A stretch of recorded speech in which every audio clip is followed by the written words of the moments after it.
الحمد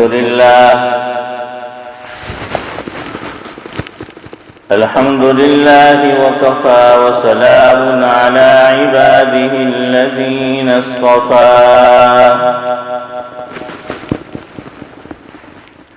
أما بعد فقد قال الله تبارك وتعالى في القرآن المجيد والفرقان الحميد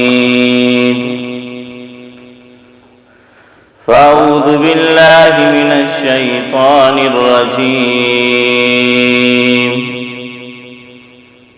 بسم الله الرحمن الرحيم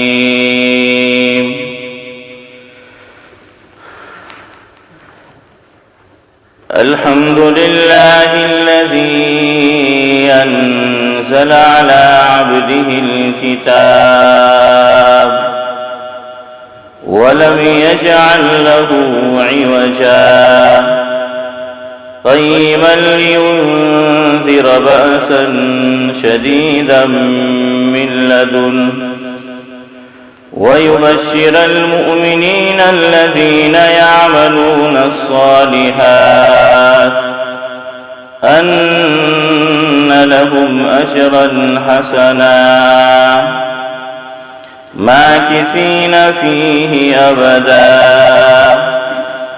وينذر الذين قالوا اتخذ الله ولدا ما لهم به من علم ولا لآبائهم كبرت كلمة تخرج من أفواههم إن يقولون إلا كذبا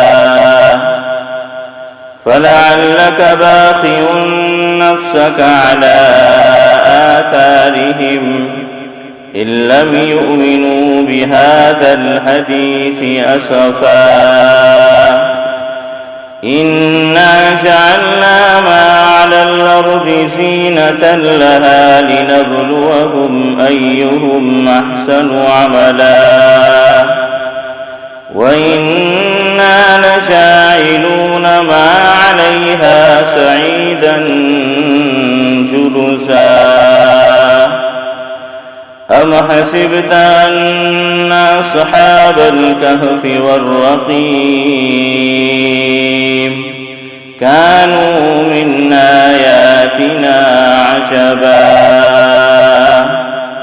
إذا والفتية إلى الكهف فقالوا ربنا آتنا من لدنك رحمة وهيئ لنا من أمرنا رشدا وقد ورد في الحديث عن أبي الدرداء رضي الله تعالى عنه أن النبي صلى الله عليه وسلم قال من حفظ 10 آيات من أول سورة الكهف عصم من الدجال رواه مسلم. وعن أبي هريرة رضي الله تعالى عنه